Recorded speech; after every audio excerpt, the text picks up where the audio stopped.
You doing today? Doing pretty good. How about you?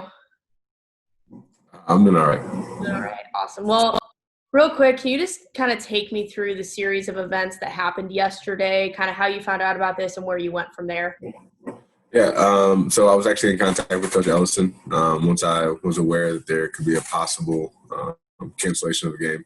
Coach Ellison let me know he was finding out some more information, and whenever he could, he would let me know. He was actually the first one to text me and let me know that the game would be canceled. Spoke with our AD, spoke with our coaches about trying to find another game, sent something out to our parents, let them know about the exact same thing, and since then, just been trying to find a game. What's it like for people who don't know trying to find an opponent like this so last minute, especially with everything going on right now? It's really tough. Schedules are done 2 years at a time. So these schedules, most teams had their schedules completed by March, February of last year. And so to break a contract, to break that is really tough. And then with everything going on between quarantine wise and COVID and all the health precautions, a lot of teams that are having games canceled are sticking to finding teams in their own area. So just to keep things safe, to minimize on travel. So even if there are teams that are open, are they willing to travel that far? Are they willing to have another team from a completely different part of the state come to their area? So all of those things in consideration has been pretty tough. Were you ever optimistic that you might find a new school, or was it kind of the reality of like we might not find someone? It was at first. I felt like we would be able to find a game pretty quick just because with everything going on, it's really inevitable to think that your season wouldn't be impacted by this. And so for us to be impacted, I assume that there would be a lot of other teams in our position.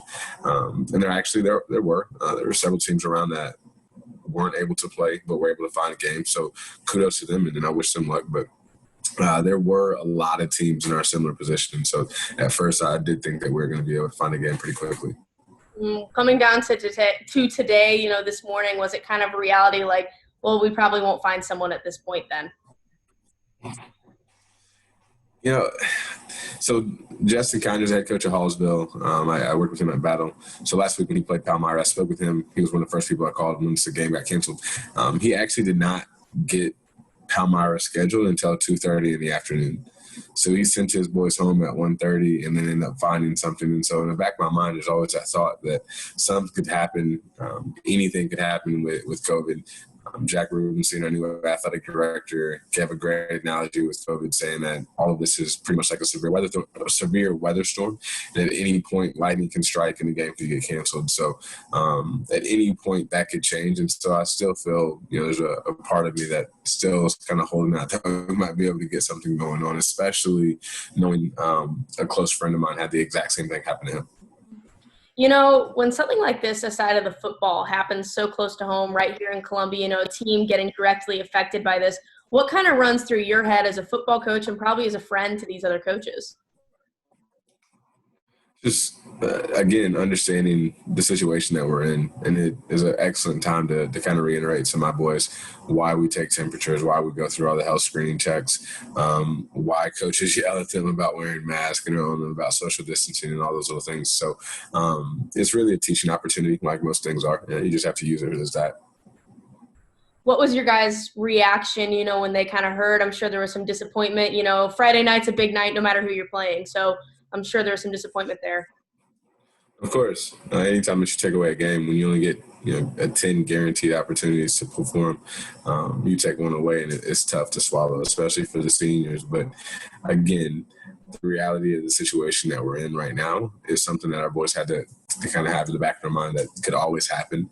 Of course, you don't want it to happen to them, don't want it to happen to us, but unfortunately, it's something that as coaches, as players, we knew that this could happen. What are the next steps for you guys? Obviously, still the possibility of a game tonight if something happens like you mentioned. But as far as are you just moving on to next week, as far as, in your mind, or what are you guys doing? If we can't get a game tonight, I got a 2-for-1 special. I can drive down to Jeff City and watch Smith Cotton and Jeff City at the same time. So, if we can't find a game, then it's on to the next. Awesome, Coach. Well, I appreciate your time. Sorry all this is happening to all you guys. No problem. I appreciate you having me on.